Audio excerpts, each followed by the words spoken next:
Estamos ao vivo na convenção ABF do Franchise, na Ilha de Comandatuba, na Bahia, em mais um episódio do Fala Franchise, que você já sabe, tem o apoio da Sultis, o nosso patrocinador, que é a plataforma que oferece diversos recursos para a gestão de redes de franquias e filiais, com mais de 25 módulos integrados.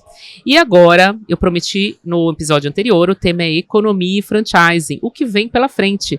E por isso eu tenho 3 convidados ilustres aqui comigo, que vão dar a letra do jogo financeiro para vocês. Quero agradecer a presença. Aliás, ele chegou e sentou aqui no podcast, ele não conseguiu nem conhecer o hotel, né? Nem almoçou. Então eu agradeço demais. Constantin Yancho. Ele vai falar se esse é o sobrenome, economista do Bradesco. Seja muito bem-vindo. Obrigado, grande prazer estar com vocês aqui. Muito bom, vamos começar esse bate-papo. Para isso, eu também vou agradecer outra presença, que é do Carlos Fulanetti. Ele é doutor em administração pela USP, diretor executivo e professor da FIA, e é vice-presidente do BEVAR. E eu já vou falar o seguinte, ainda bem que você está aqui, porque eu estou faltando no meu MBA de gestão em franquias, e ele está de prova que eu estou trabalhando, tá certo? Você vai ter a presença... na prática, né? Estou aprendendo na prática. Eu vou compensar crédito? Com certeza. Obrigada, aí sim, hein? E eu não... eu deixei por último, mas é porque ele mora no meu coração. Foi presidente da BF, o CEO do grupo BFFC, da Rede Bob, Pizza Hut, KFC, Yog, Ricardo Bomenia, muito bem-vindo. Obrigado, André, é um prazer estar aqui com vocês. É isso aí. Então, olha, nós vamos já começar, eu vou jogar aqui para ele, que ele já chegou na fogueira, então vai começar respondendo.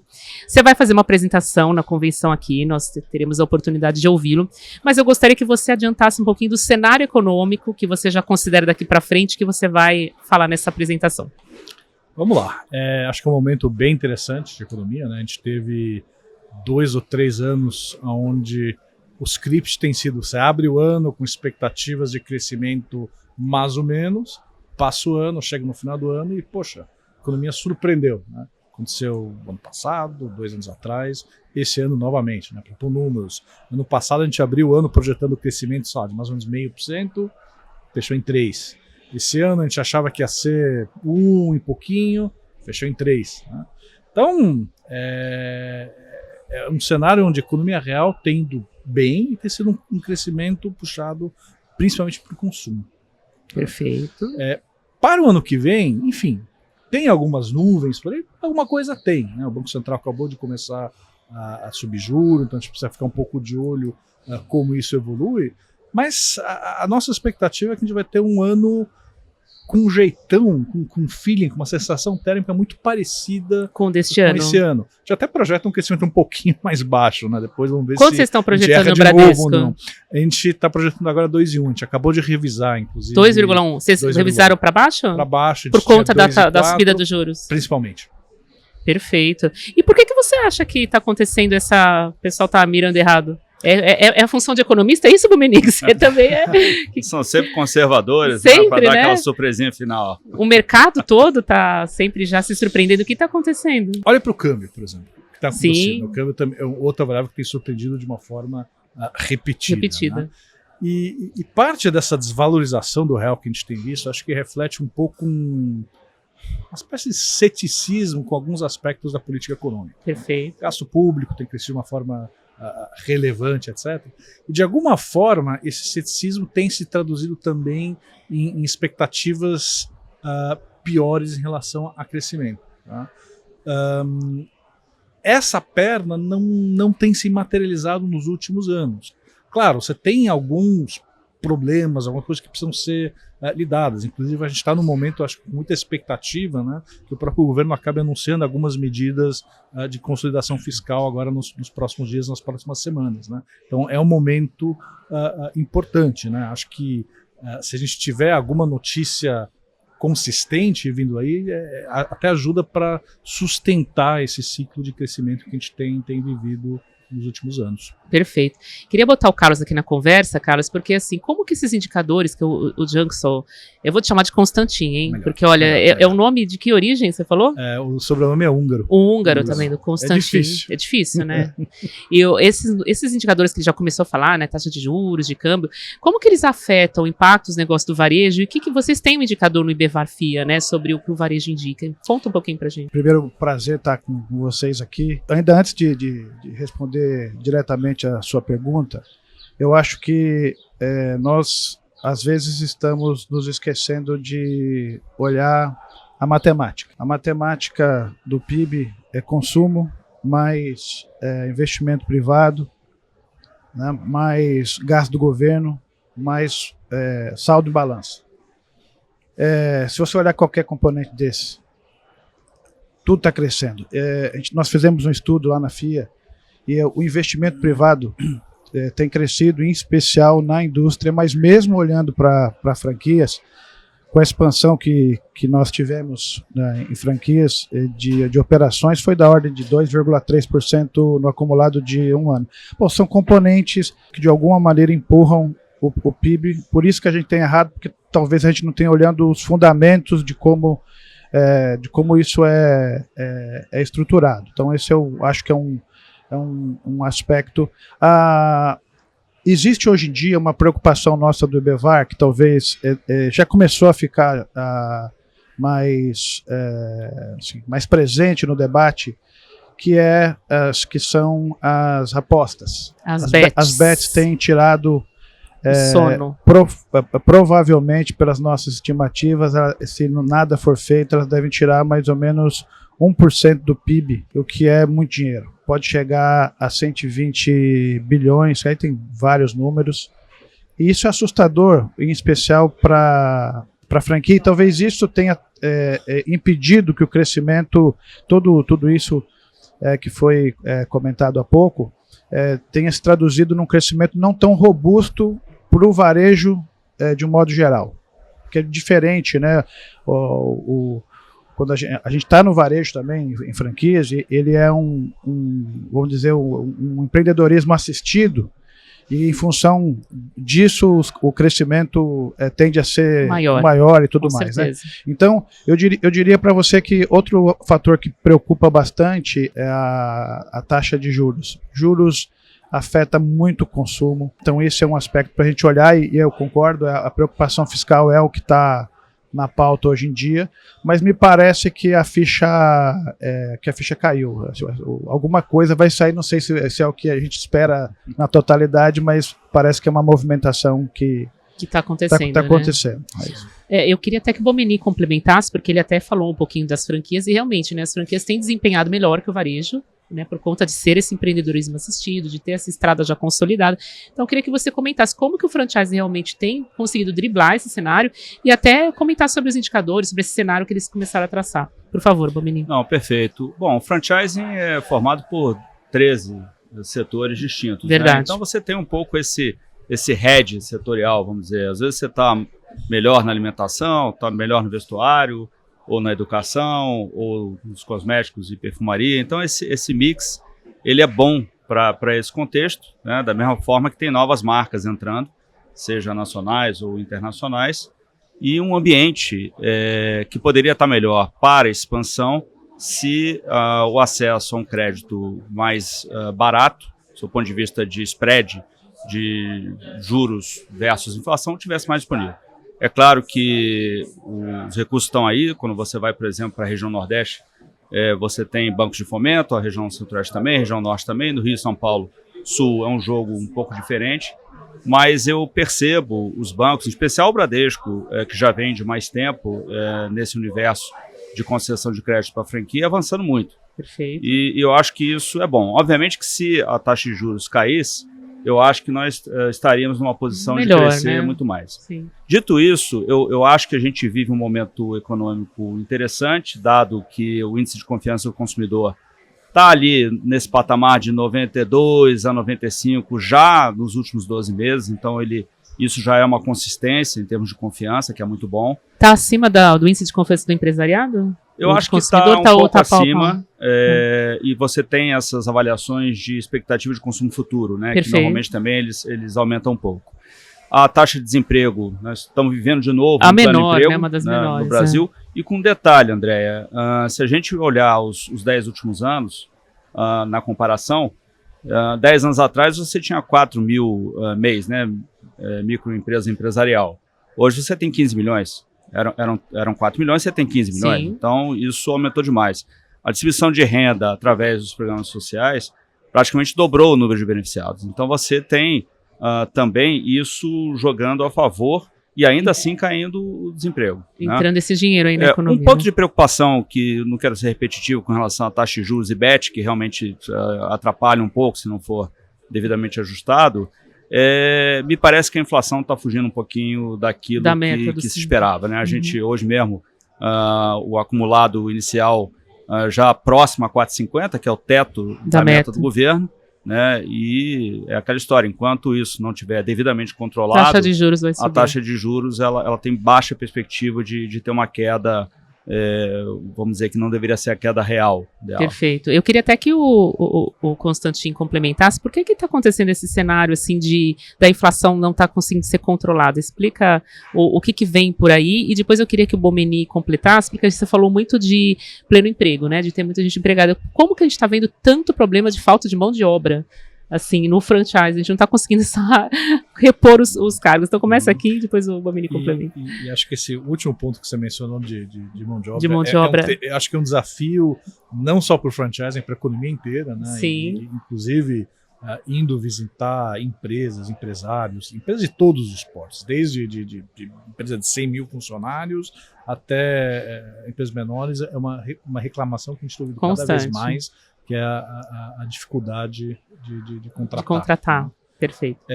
Mas parte da discussão de inflação tem a ver com isso. Tá? Agora, inflação, enfim, ela está acima do centro da meta que o Banco Central busca, ela está no limite, 4,5%. A gente até acha que ela continua caindo aos poucos, a gente projeta uma inflação na casa de 4% o ano que vem. Tá? Mas quando eu olho para os números correntes de inflação, não é de todo ruim o quadro que a gente está vendo. Né? Primeiro, se a gente compara o Brasil com a experiência dos países desenvolvidos, da pandemia para cá, o Brasil não é muito pior, é aquele jeitão. Né? Depois, uma coisa que certamente os analistas estão muito preocupados quando pensam em inflação é exatamente essa discussão. O mercado de trabalho está apertado, isso vai pressionar salário, vai virar custo, vai virar inflação. Perfeito. Tá?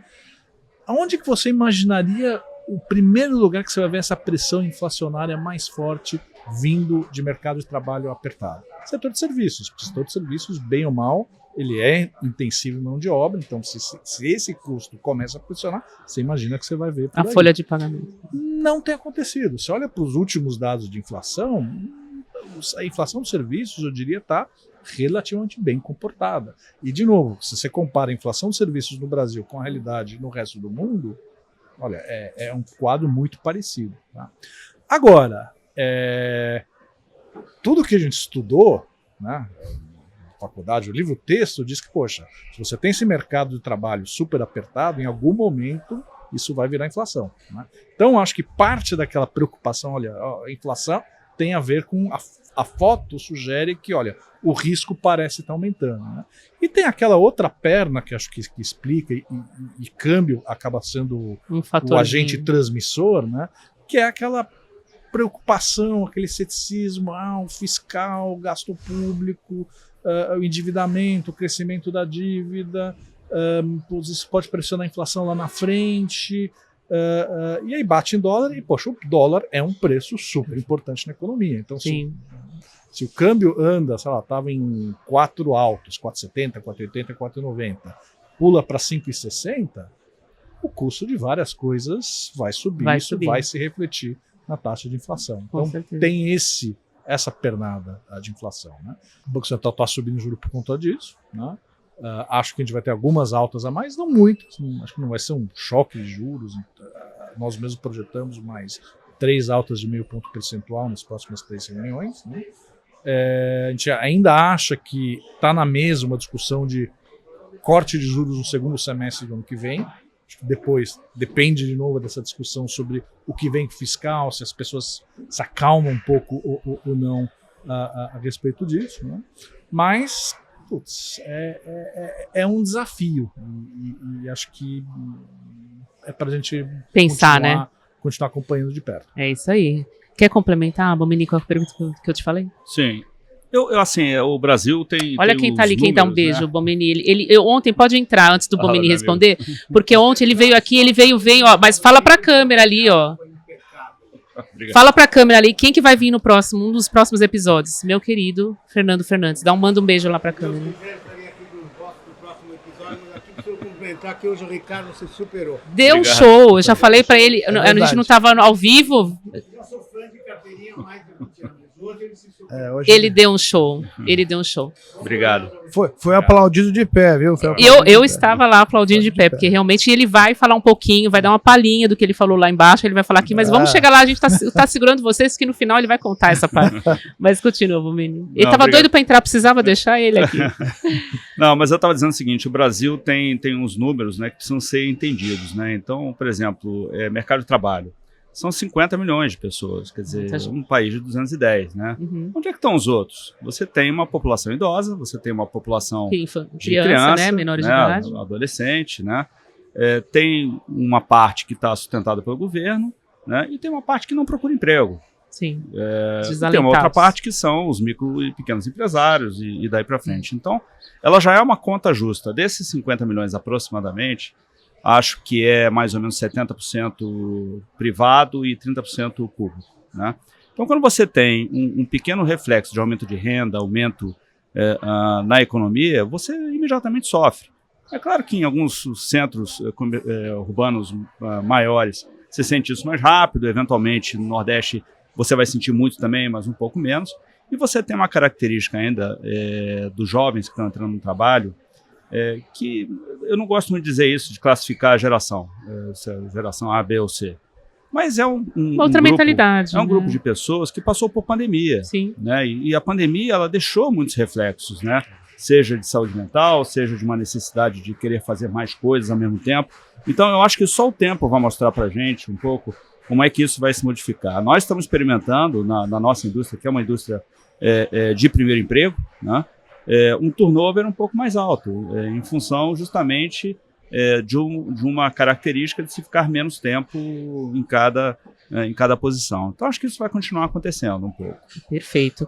Eu queria também chamar o Carlos aqui, porque, como até como professor da FIA, explica para quem está nos ouvindo, vamos aterrissar agora falando bem especificamente de franchise. Que conta que a pessoa deve fazer para analisar se a franquia é escolhida, o que ela quer entrar, ela é boa, que custos ela deve imaginar, que riscos ela deve mensurar, como que ela projeta receita, enfim, comenta um pouquinho aí dessa parte de indicadores econômicos para quem está querendo entrar no franchise.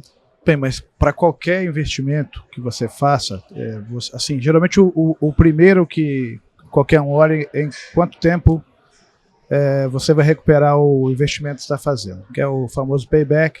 Tem payback descontado, mas assim, essa é a primeira conta que as pessoas precisam fazer. Mas eu diria que, olhando fora outras questões ligadas à reputação da franqueadora, tem os selos, tem uma série de coisas que você precisa olhar. Você conversar com outros do setor e outros franqueados. A primeira coisa é entender um pouquinho também a estrutura de preços e custos. A gente está fazendo um programa, né, junto com a SUTS, explicando, por exemplo, coisas do tipo: eu tenho um Prolabore, que é a remuneração para quem é a remuneração do sócio que está operando o negócio, mas fora isso eu quero ter um lucro operacional de R$20 mil todo mês, 15 mil. Qual a conta que você tem que fazer? Como é que você faz essa conta? Isso não é uma coisa aleatória. E aí uma discussão que a gente tem tido muito grande é que muitas vezes, isso não é uma crítica, mas é uma constatação, muitas vezes o franqueado, a pessoa que quer entrar na franquia, ela imagina que a franquia é quase como se fosse um CDB, sabe, um CDB lá do Bradesco, então ela acha ela que... investe, vai dar a receita para ela e pronto. Ela acha que sem o trabalho... vai fazer sozinho. Isso não acontece, né? Tem a frase célebre do Vince Lombardi, dizem que é do Vince Lombardi, outros falam que é do Einstein, eu acho que deve ser de uma pessoa nem famosa, mas é bom colocar o nome de famoso que pega melhor, né? Mas que diz o seguinte, que o único lugar onde o sucesso vem antes do trabalho é o dicionário. Então, acho que tem um aspecto aí para o investidor. Primeiro, ele tem que se identificar com o negócio, aí só tem questões, aí o vocês conhecem muito mais, mas segundo também entender a estrutura de preços e de custos. E só um comentário que eu acho que vale muito a pena a gente falar, é que quando então você tem custos, eu vou juntar, são coisas diferentes, custos e despesas, custo é uma coisa, despesa é outra, Perfeito. mas a gente usa um sinônimo. Mas vale muito a pena você separar aquilo que é variável e aquilo que é custo, ou aquilo que é fixo. O que é variável varia ou com o volume de produção ou com o volume de vendas. Essa é a definição. Então, o que acontece é que, imagina que você venda filé parmegiana. A gente não almoçou aqui. Então, né, mas filé parmegiana. Então, existem custos. Uma dica que eu dou muito para o pessoal que lá nos cursos é o seguinte: depois de você ter identificado, identifica aquilo também, a relevância de cada custo, identifica aquilo que o cliente percebe daquilo que o cliente não percebe. Por exemplo, o cliente não percebe quanto está pagando de juros para o Bradesco. Ele não percebe isso.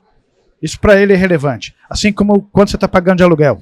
É irrelevante. Mas o filé parmegiana que se você trocar por colchão duro, mexe na receita, na expectativa de receita, entende? Não é só uma conta, não é um Excel que você faz e acha que vai dar tudo certo. Então, eu diria para você que, se eu tivesse que dar uma dica, é estudar o negócio e se preparar para ser um empreendedor ou um gestor.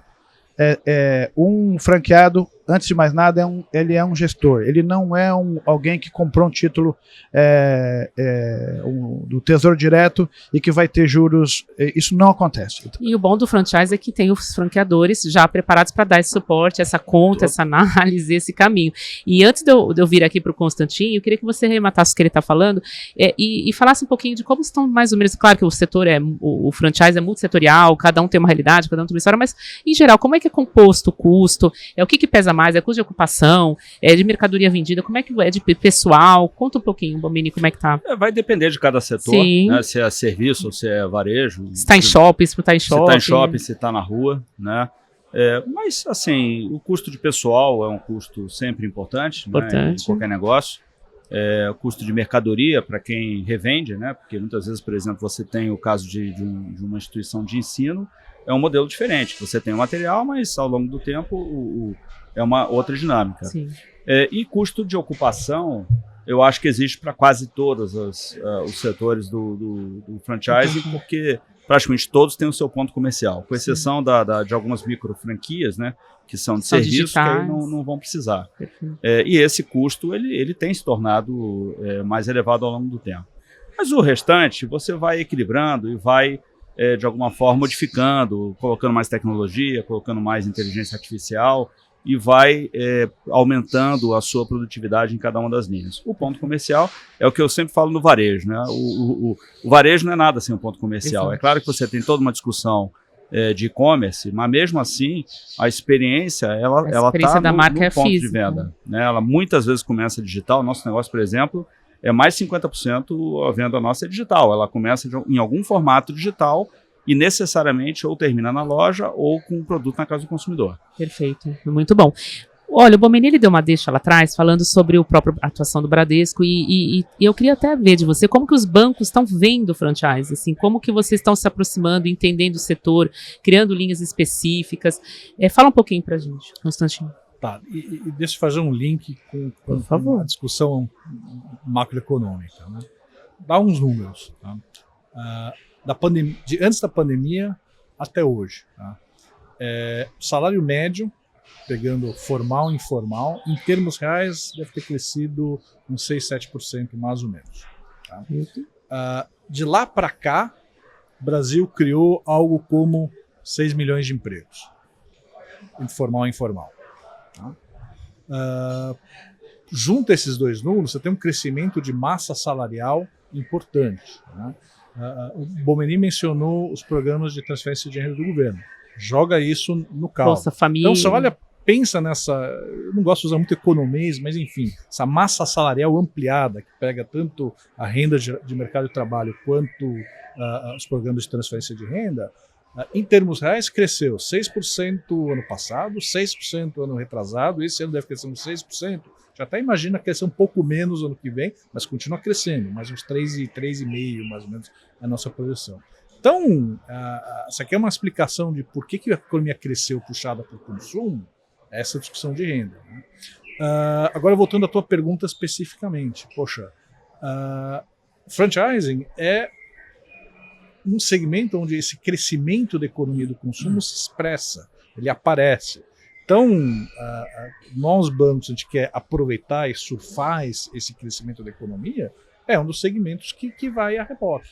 Poxa, quer dizer que todos os subsegmentos vão iguais e tem que esperar a maré e não tem problema. Não, claro, tem os desafios, tem os problemas, mas em um outro ponto que eu sempre martelo a ideia, poxa, tem momentos que a macroeconomia não está tão boa, que o Banco Central está subindo juros, etc. Mas só olha para os últimos anos, oportunidade para se ganhar dinheiro no Brasil sempre teve e sempre vai ter. Sabe? Depende de trabalho, de estudar o que você vai vender, ter uma ideia clara do que tem que ser feito e como ser feito, e pôr mão na massa. Sim. Mas as oportunidades, elas estão na mesa. Né? E, enfim, é só olhar para o lado. Né? Um monte de gente ganha dinheiro nesse país. Né? Então, o oportunidade está lá. Mas, voltando à tua pergunta, né? Então, para nós, a nossa visão no banco, franchising acho que é um dos canais que você consegue surfar esse crescimento. Porque tem país, geração recorrente de receita, né? Então, para os bancos, acho que é algo bem atrativo, né? Onde esse crescimento da renda, ela, enfim, vira atividade econômica, vira... Eu quero que o Bomini até que pense o que o setor precisa dos bancos aqui, até aproveitando a presença do Bradesco e deixando assim, porque eu acho que crédito é uma coisa muito necessária, né, para os franqueados, dinheiro barato, né? Aí, Constantino, já ficou Deixa eu anotar. Anota aí. Não, eu ia comentar o seguinte, realmente o franchising, ele é muito bom para os bancos, porque, na verdade, ali você está lidando com redes que elas já se provaram, né? Até porque para ser um franqueador, você tem que primeiro ter o seu negócio próprio, você está ancorado numa lei, você tem que ter experiência, você tem que saber e prover o suporte, né, a sua rede franqueada. Então, o nível de risco que o banco tem, ele é muito menor. Associado a isso, a gente precisa lembrar que todos os franqueados, eles passam por um processo de seleção já do franqueador, onde o franqueador, na esmagadora maioria das vezes, ele já faz uma avaliação financeira daquele candidato, como também de aptidão, etc. Então, assim, você vai tendo camadas de diluição de risco que são muito importantes para o banco. Né? O banco não gosta de risco, né? Quer dizer, quanto mais você mitigar o risco, melhor são as condições que você vai dar para aquele determinado empresário. Perfeito. Que muitas vezes é um pequeno empresário, muitas vezes é um médio empresário. Então, acho que essa simbiose entre o franchising e o crédito, seja em bancos como o Bradesco, que são bancos privados, como em bancos públicos, é muito importante. A taxa de mortalidade do franchise é muito menor, né, do que de outras empresas, é infinitamente menor. Queria trazer você também, Carlos, para falar assim, a gente falou muito de indicadores aqui, brasileiros, o que você está vendo no exterior que está impactando a economia mundial, que são pontos de atenção que impactam aqui na nossa... Eu começaria primeiro, depois, eu queria fazer também uma defesa, por favor, fazer uma defesa dos juros mais baixos. Resumindo, a alavancagem é muito baixa em franquias. Os franqueadores têm um endividamento muito baixo comparado a outros tipos de segmentos, no varejo, de modo geral. Então isso e a pulverização também, porque você tem como vários outros operadores que são CNPJs, e aí eu vi até aqui uma discussão que a ABF trouxe muito, muito bacana, que foi buscar solução, né? O BNDES parece que está botando a mão nisso, né? Para ter um fundo garantidor que possa ajudar também as instituições nesse repasse. Então acho que a coisa está indo... E assim foi feito no Pronamp, né? E daí o grande sucesso do Pronamp naquele período mais complicado da economia, na pandemia. Né? Criou-se o Fundo Garantidor, que deu acesso mais barato e rápido. E até nas enchentes do Rio Grande do Sul também teve um Pronamp específico para eles, aproveitando aquele... Exatamente. Agora, voltando às questões, assim, antes do almoço a gente vai falar agora eu vou falar de coisas mais complicadas, que são os riscos que eu enxergo, são riscos muito grandes na economia global. A gente tem um conflito hoje no Oriente Médio com um potencial absurdo de mexer em preços, inclusive de energia. Petróleo, né? Petróleo. Então isso é um risco altíssimo que a gente tem. O que está acontecendo também que afeta hoje em dia mais a Europa, mas a questão da Rússia e Ucrânia. Mas nós temos hoje também um problema entre China e Estados Unidos e China e Taiwan.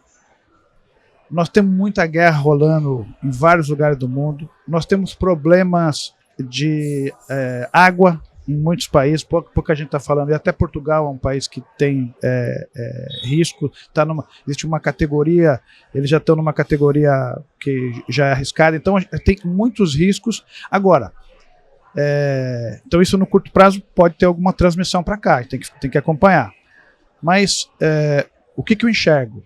Eu enxergo, bem, o mundo está vivendo um pouquinho da desglobalização, o nome é chique, mas que é o seguinte: antes você escolhia, a sua decisão de investimento, ela estava ligada, era a otimização da alocação do capital.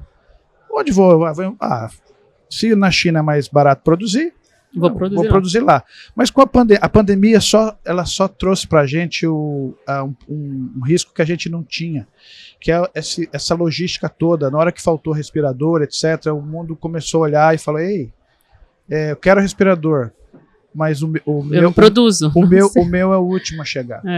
O meu é o último a chegar. Então, com essa também disputa entre Estados Unidos e China, você começa a ver hoje um movimento do que eles estão chamando de nearshore, você ter as cadeias produtivas mais próximas do consumidor.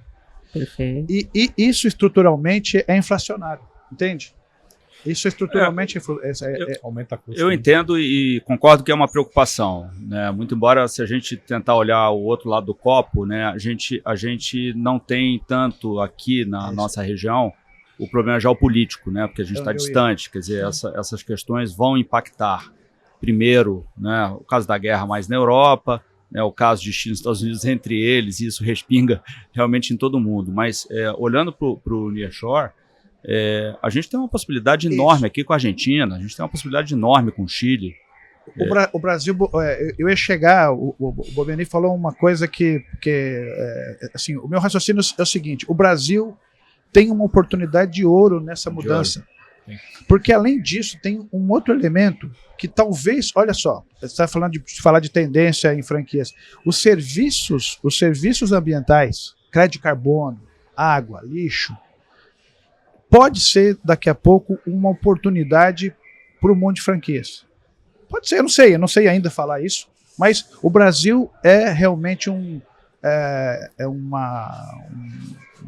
uma oportunidade de investimento absurda, e eu enxergo, e aí eu acho que a questão do endividamento público, o Brasil, por exemplo, conseguir grau de investimento, pode ajudar a destravar muita coisa. Então eu concordo 100% contigo, eu contei o lado negro, mas eu enxergo que é muita oportunidade para cá. O empreendedor é otimista por natureza. Não, mas não é só isso, assim, ele está certo. E sem querer ser assim, o aproveitador da situação, porque isso também, assim, da forma como às vezes a gente fala, parece que a gente tem uma oportunidade, mas não é bem assim.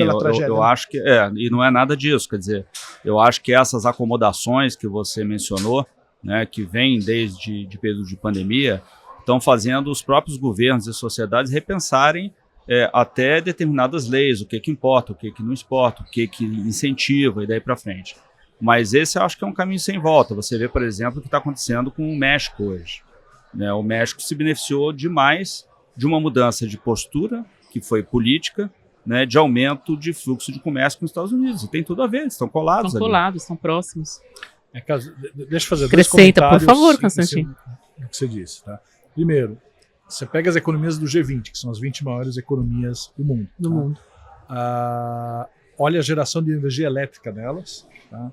O Brasil você ranqueia ela, o Brasil é o número 1 em termos de maior peso de renováveis na geração de energia. Quase 90% da nossa energia elétrica aqui no Brasil vem de fontes renováveis. Sim.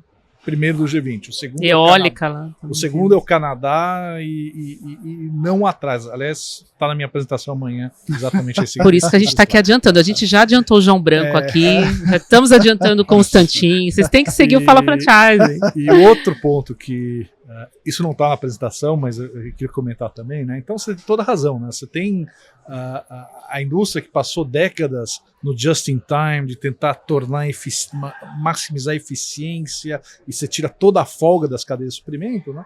Agora você está fazendo o caminho contrário, está pondo folga, porque vai que encalha um navio no canal do Suez de novo e para o fluxo e não chegam a pé. Mercadoria. Então, agora, o Brasil, na globalização das últimas décadas, ele um pouco ficou à margem do processo.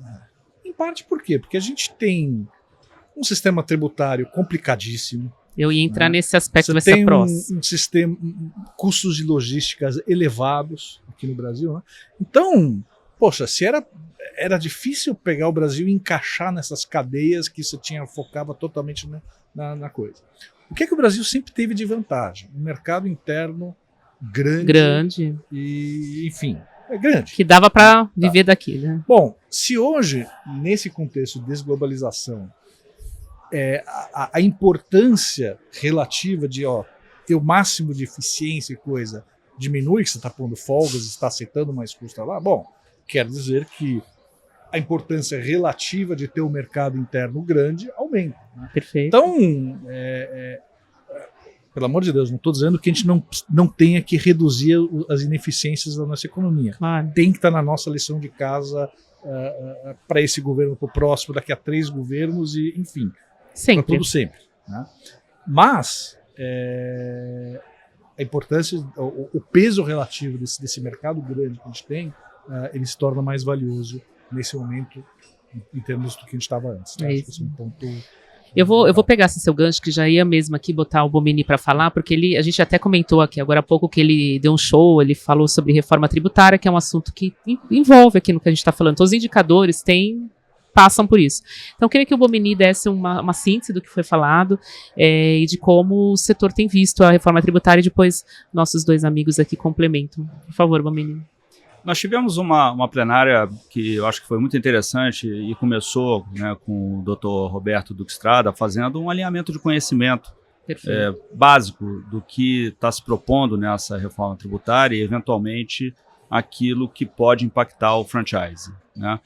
O franchising não é um setor tão simples de ser explicado, né, principalmente para os redatores e deputados e senadores e governantes de forma geral. Por quê? Primeiro, são 13 setores.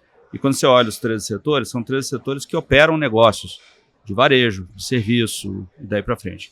E você tem o outro lado, que são as franqueadoras, né, que são empresas que dão todo esse suporte e a transferência de conhecimento contínuo ao longo da vida daquela determinada franquia. Então, isso nem sempre é tão bem compreendido. Porque, de fato, o franchising é um setor novo. Sim. Né? Se você olhar em perspectiva, é um setor que está no país há 40 anos, há 45 anos, e nos últimos 10, 15 anos com muita robustez. Né? Por quê? Porque deu certo. Né? Então, o que nós tentamos explicar, e assim, a minha perspectiva pessoal, tá? Eu sou muito entusiasta da reforma tributária. Pela simplificação. Por tudo, né? A gente estava discutindo há pouco essa questão da logística, né? Que é um tema do país, na verdade, né? E os incentivos fiscais que foram sendo concedidos ao longo de décadas, não permitiu que o Brasil tivesse a melhor estrutura de produção perto do seu mercado consumidor. E isso gera distorções, isso gera falta de competitividade, você exporta menos em função disso, então tem uma série de consequências. Então, assim, eu sou um entusiasta, eu acho que simplifica, eu acho que ordena, eu acho que torna o país no médio prazo mais competitivo. Né? No nosso setor, eu acho que vai ter ganhos e perdas no setor de alimentação, que é onde nós atuamos mais diretamente, né? E tem uma preocupação grande com como as franqueadoras serão enquadradas nesse novo sistema tributário. O que eu tentei demonstrar hoje, um pouco mais cedo, fazendo um estudo da nossa empresa para o setor, é o impacto da carga tributária nas franqueadoras, né?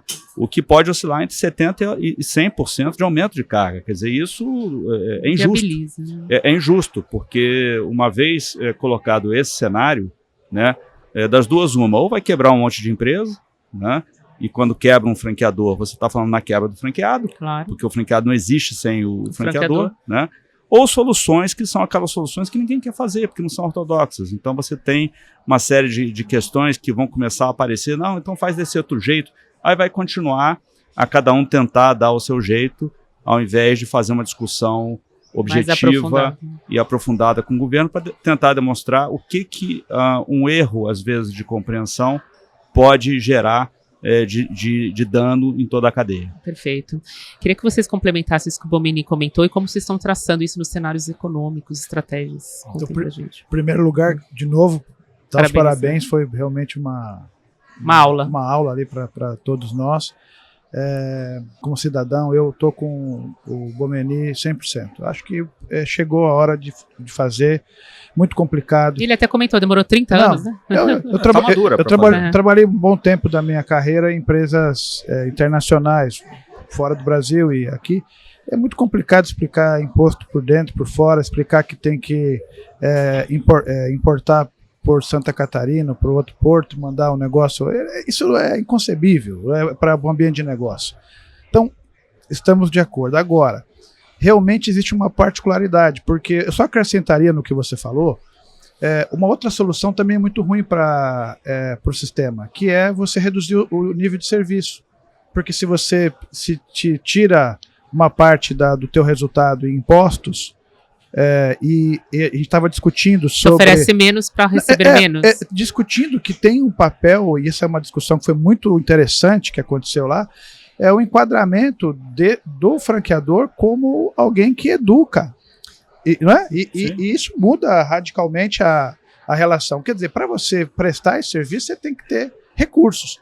Então, me parece, pelos estudos que você apresentou, que isso pode também tirar esses recursos. E aí diminui o nível de serviço. E esse nível de serviço é fundamental, né? Porque sem isso... Não existe modelo. É transferência de know-how, você tem que entregar. Então, nós estamos falando de um setor que emprega 1.600.000 pessoas. Né? Nós estamos direto, 5 milhões indiretos. 5 milhões indiretos. Nós estamos falando de um setor com quase 200 mil pontos comerciais, 3 mil marcas. Mais de 2% do PIB. Então, assim, de novo, se isso não for bem discutido, bem dimensionado, pode causar um estrago que vai custar muito mais caro para a população, vai custar muito mais caro para o governo e para a economia brasileira. E, Bomeni, 17% dos empregos é de primeiro emprego. Exato. É porta de entrada.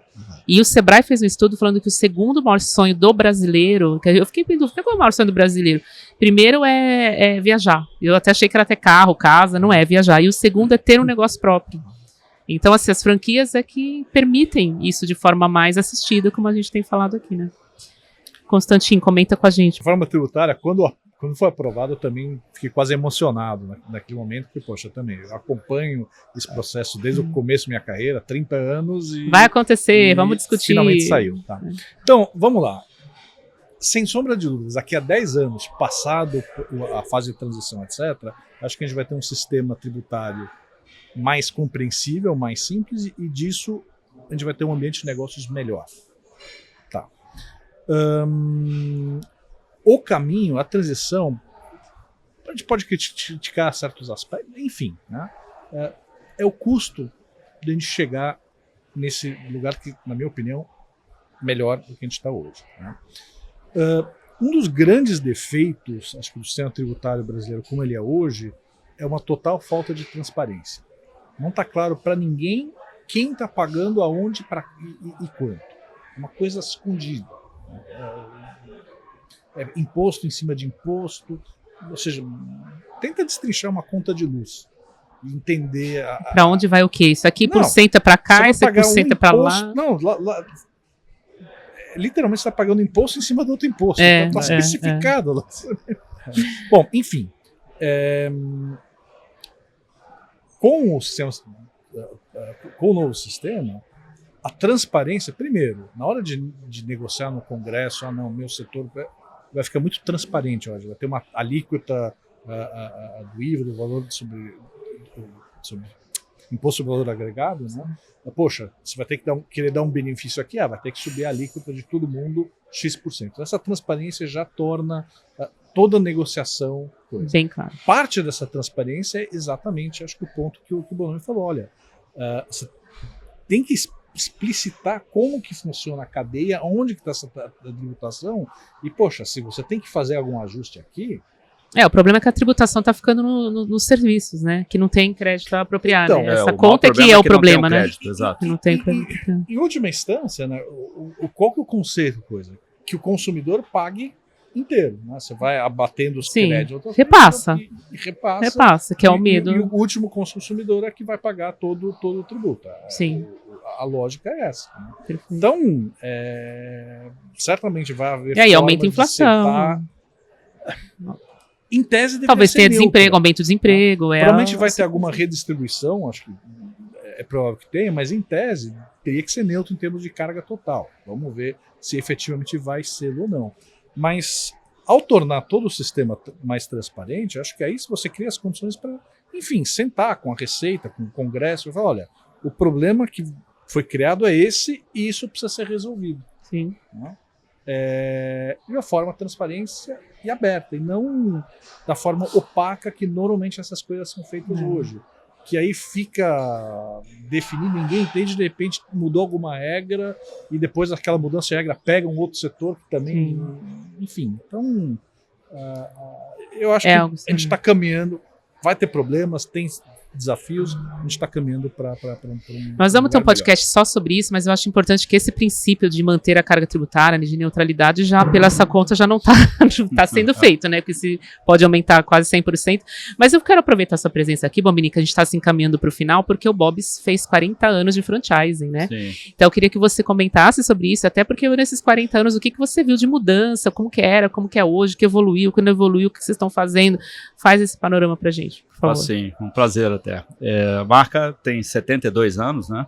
E, de fato, a primeira franquia foi feita em 1984. Aí. Então, 40 anos. E, curiosamente, o franqueado continua sendo franqueado da rede. Olha que legal. E os filhos já assumiram o negócio, ele cresceu o negócio, então ele tem uma estrutura hoje, eles participam, todos eles, mas já uma estrutura executiva que trabalha no negócio. Então, assim, isso é claro que nós aprendemos muito com ele, né, nesses 40 anos, né?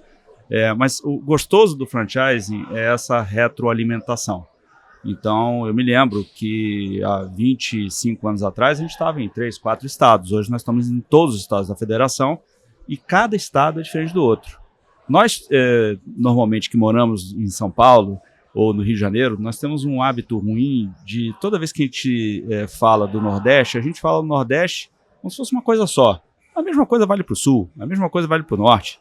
E isso muitas vezes é uma falta de visão nossa, porque aqui no Nordeste, por exemplo, são 9 estados, cada estado tem uma história, tem uma cultura que diverge demais da cultura do estado ao lado, muitas vezes, né?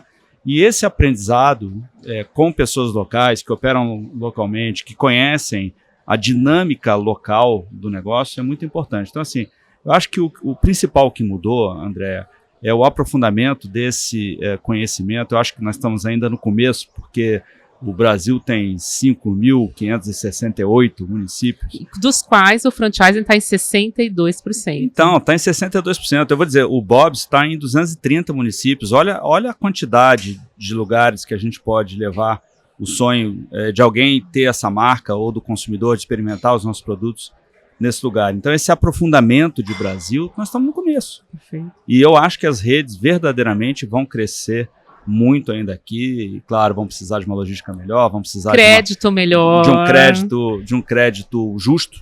Né? E também de uma tributação justa. Perfeito. Né? Porque eu acho que, no fim, nós temos sangue empreendedor no Brasil. A quantidade de empresas que tem aqui e de inovações, a gente costuma ir nessas feiras internacionais, que são muito bem organizadas pela ABF. Sim. Eu comecei a ir nessas feiras há 25 anos atrás. Hoje, quando eu vou numa feira dessa, o sentimento que eu tenho é o seguinte: não estamos devendo nada para ninguém. Verdade. Não estamos devendo nada para ninguém. Pelo contrário, vamos lá no Brasil para você ver as coisas que nós estamos fazendo lá, em tecnologia, em franchising, no varejo, em vários outros segmentos. Então, essa coisa de você ter a experiência de aprofundar no conhecimento da sua rede, no conhecimento do país, para mim é o que mais me ensinou nesses anos de franquia. O que vem de novidade aí pela frente, Bombini? Eu quero saber. Conta pra gente. Ele já adiantou um pouco dos slides de amanhã. Agora você tem que contar no Bob's. O que vem pela frente? A gente está fazendo muita coisa, né? Eu acho que tem todo um tema, como eu comentei rapidamente, de digitalização, que nada mais é do que você melhorar a jornada do seu consumidor, né? Claro. De forma que isso seja mais assertiva, que você também possa dar àquele determinado consumidor o que realmente ele está procurando, né? No canal que ele está buscando. No canal que ele está buscando. Eu acho que vem uma expansão, a despeito de tudo que nós falamos aqui, é sempre bom colocar, né, vamos dizer, os obstáculos, mas também, e você falou, eu como varejista, eu sou um eterno otimista, senão não estava nesse segmento. Com certeza. Então a gente vem vendo o franchising como um todo com um crescimento robusto. A nossa rede, para você ter uma ideia, nós temos um plano de 128 pontos de vendas novos esse ano. Uau. Uma rede que já tem mais de 1.000 pontos de venda. Né? Já entregamos mais da metade do que isso, então agora faltam 2 meses e pouco, e realmente se concentra muito no final de ano, porque os empreendimentos estão inaugurando no final de ano. Então, assim, a gente está numa trajetória muito bacana com a nossa rede franqueada. A gente lançou um projeto de loja novo, que é o Conecta.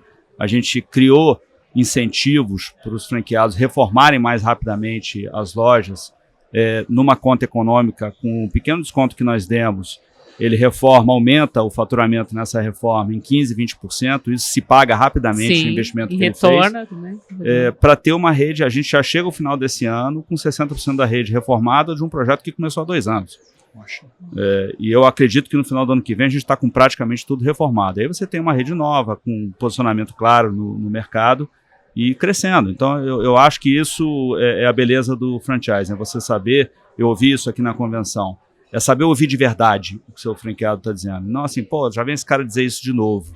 Se ele está dizendo isso de novo, é porque ele é importante para ele. Ele está na ponta com o consumidor. E você precisa saber ouvir. Eu acho que o franqueador que sabe ouvir e que é ágil para implementar a mudança, ele é o franqueador que vai ser sucedido no médio e longo prazo. Perfeito. Ele já até deu um pouco do que eu ia perguntar também. Quais foram os principais destaques aqui que você já viu? Muito obrigada, Bomini, por sua presença. Obrigado. Agora eu vou passar a palavra para eles que também falem um pouquinho. O Constantin chegou agora, ele ainda não conseguiu ver tudo. E o Carlos já pode falar do que você viu também, o que você apurou da convenção e fazer uma finalização da nossa conversa aqui. Então, em primeiro lugar, muito obrigado por esse tempo com vocês aqui. Sempre a gente aprende muito. Bom, eu vi aqui coisas muito interessantes, passando pela discussão entre cultura, estratégia, liderança, aspectos fundamentais que se conectam com processos de fusão e aquisição também, que foi tratado aqui. Uma discussão muito interessante sobre governança, sucessão. Isso acho que é um aspecto fundamental que às vezes a gente vai negligenciando, mas a gente precisa conversar mais, né? Porque para que isso funcione cada vez melhor, é importante que haja uma sucessão bem... E já está no time, né? Você viu o Bob's, 40 anos de franchise. Isso. Então, assim, né? Já estamos falando aí, segunda, terceira, começando. Exatamente. Então, isso foi fantástico. Bem, não é porque está aqui na minha frente, mas realmente foi, para mim, eu aprendi bastante. Foi o painel da reforma. Eu queria colocar essa questão, queria chamar um dado assim, de novo, para a gente ficar com os números, né, na cabeça. Nós estamos falando de 200, tô arredondando, tá? 250 bilhões ano, vai ser um pouco mais do que isso. E nós estamos falando que existem várias... os royalties são de diferentes tamanhos. Sim. Em termos de... E formatos. E formatos também. Às vezes é por compra, né? Isso, perfeito. Mas de qualquer maneira, quando a gente coloca... o exemplo que você usou, 5,5% lá no teu estudo.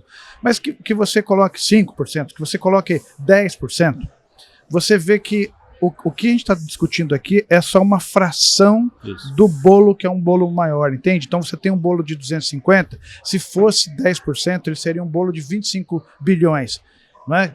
O que a gente está discutindo aqui. Então é em cima disso que está sendo feita a conta. É bom a gente ter essa noção e o impacto disso no todo, é claro que tem toda uma discussão de justiça, outros pleitearem algo parecido, isso acontece, é do jogo democrático, a gente tem que discutir, mas o impacto me parece um impacto não tão alto, entende? Para o conjunto.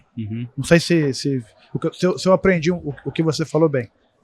Bom, nós achamos que é alto, né? Porque o impacto que dobra a carga tributária, ele é alto. Ele está falando do ponto de vista do governo. Eu estou falando do governo fazer essa... Ou seja, o que eu quero dizer é o seguinte, deixar de te cobrar Para ele, ele não vai pretender. 100% a mais do que ele não vai estar perdendo. Governo, não. Pro governo, para ele é pequeno, mas pro franqueador é grande. Não, eu entendi perfeitamente o seu ponto. Eu acho que é correto. Ou seja, de novo, se o governo errar na mão, a probabilidade dele causar um estrago por uma renúncia, não é nem renúncia, tá? Porque na verdade o setor, as franqueadoras não estão pedindo redução, tá? Não estão pedindo redução, isso é importante ser dito. É a manutenção. É a justiça de você seguir contribuindo com o governo de forma correta, né, nas proporções que se contribui hoje.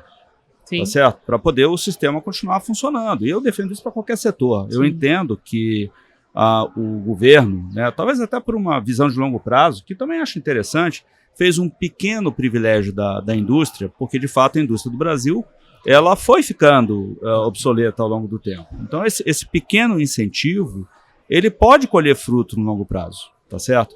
Mas precisa ter cuidado com os outros setores, porque senão você distorce completamente a dinâmica Sim. da economia e aquilo que está dando certo pode não estar dando certo daqui a 10 anos. Sim, tá certo. Então esse é que é o ponto, eu entendi e está corretíssimo o seu ponto. É muito pouco para o governo se distrair e colocar em risco 250 bilhões de faturamento com 1.600.000 empregos. E mais de 200 mil franqueados. Constantin, deixei para você finalizar dando crédito mais barato, em maior quantidade, financiando os multifranqueados, que é uma pergunta que eu quero saber se está acontecendo fundos, ou seja, finalize com você. Então, primeiro eu queria agradecer muito a oportunidade de estar com vocês e aqui no evento da BF, né, na comissão É uma honra ter você aqui. Quer dizer, falando por mim, Constantin, tá, é um grande privilégio e uma coisa que sou muito grato, não só a vocês, mas ao próprio Bradesco, de me permitir rodar o país inteiro, ir para eventos como esse, conversar com as pessoas que estão fazendo a economia acontecer. Uma coisa muito diferente de ficar na planilha, no escritório, né? No escritório vendo boletim Focus todo dia. Então a percepção do que está acontecendo na economia, que você tem indo a campo, né, e conversando com as pessoas, é outra coisa e mexe muito a forma que você também projeta a economia, porque você tem uma noção de como os empresários reagem, como os consumidores reagem, então é valiosíssimo. É isso aí. Então sou muito grato, né? Infelizmente eu só cheguei hoje, acabei de chegar, então perdi a palestra do mas está no podcast com ele te falando pessoalmente. Aí. Não, certamente, né? Mas, enfim, certamente vou aprender muito aqui, né? E nós com você também. E falando, enfim, pelo banco, o banco, enfim, o Bradesco, ele olha para o setor de franchising com muito carinho, né? A gente está presente há muito tempo, né? A gente, enfim, tem parcerias com diversos franqueadores, né? Então talvez para as pessoas que estão nos ouvindo que não tem essa parceria, olha, falem com o franqueador, vai conversar com o Bradesco tem condições bem bacanas para coisa. Olha, eu vou dizer uma coisa, não está no... Vou quebrar aqui o... Quebre, por favor. O protocolo. Se você pode, vou dar o testemunhal, porque na verdade o Bradesco, ele é um grande parceiro do Bob's, inclusive nos acompanha em todas as nossas convenções, encontros regionais, então a gente tem uma sinergia até de troca de informação que funciona muito bem. Se você perguntar lá para o seu time, o Léo, o Thiago, eles estão sempre presentes no país inteiro. Então, né? Estão aqui. Estão aí, eu sei, eu já falei com eles. Então, assim, de fato funciona. Então não é assim uma coisa que o Bradesco está aqui, qual é o interesse. Não, está aqui para fazer negócio. Os negócios funcionam bem. Eu tenho vários franqueados que já renovaram crédito, estão fazendo mais negócios para fazer novas lojas. Então, para o ouvinte, eu acho que realmente... queria deixar esse testemunhal e agradecer, porque nós estamos já com uma parceria de muito tempo. E essa também é a força das franqueadoras, né? Ter esse poder de escala para poder negociar com os bancos e trazer isso para o franqueado, né? Exatamente. Que faz essa estrada de mais sucesso para ele, né? Então, é um setor que a gente olha com muito carinho, né? Que a gente sempre investiu, né? Eu mesmo, como economista, fiz... Sabe, enfim, nem sei contar quantas convenções que vai fazer uma apresentação sobre economia dos mais diversos setores de franqueadoras, enfim. Então, Que legal. e fico muito feliz de estar aqui com vocês também dessa vez. Seja muito Super bem-vindo. Você perdeu a apresentação do primeiro dia, que foi com a Atala, e ele deu uma informação, já que ninguém almoçou aqui, porque eu trouxe eles pra cá e ninguém almoçou. obrigado. Que tá todo mundo liberado pra comer arroz que não engorda, não é isso, Momenice? Bom, e temos que caminhar, né? Tem que caminhar. Essa 10 parte eu não conto. 10 mil passos. 10 mil passos por dia. 10 Pra mil começar. passos. Começar. Subir escada, essa parte a gente não conta, fala só da parte da comida. Depois daquela palestra, eu nunca tinha visto isso. A parte salada do buffet. Lotou, tinha Tava fila, lotado, né? e o resto tava tudo às moscas. No dia seguinte estava todo mundo se empanturrando de biju com tapioca. já tinha passado ali. Todo mundo perguntou, ele tá aqui? Não tá, então vamos comer. Gente, muito obrigada mais uma vez, foi muito rico, nós vamos voltar mais vezes, e eu quero de novo agradecer a Sults, a plataforma que oferece diversos recursos para a gestão de redes de franquias e filiais com mais de 25 módulos integrados. Muito obrigada, vejo vocês daqui a pouquinho que nós vamos falar de multifranqueados. Até o próximo, Fala Franchise.